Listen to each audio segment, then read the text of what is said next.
po tayo ngayon sa Camp Vicente Lim. Final jump na po. Ito yung last na jump ng mga riders not yet.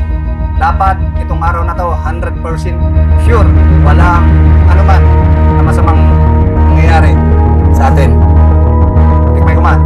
Inisupya. Na!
Maraming salamat kay RC sa bumubuo po ng training management. Yung mga degree namin, mga instructors, hindi po kaya bayaran ng kahit magkanong halaga.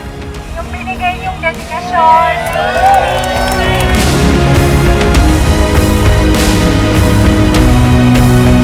In behalf of Highway Patrol 4A, kami po ay nagpapasalamat sa lahat ng coordination ng mga aming mga participants, mga estudyante, sa aming mga rider not yet. At very successful po ang kanilang class. Class Mandirigma po yan. Class 03 04-2026. Mandirigma. Thank you.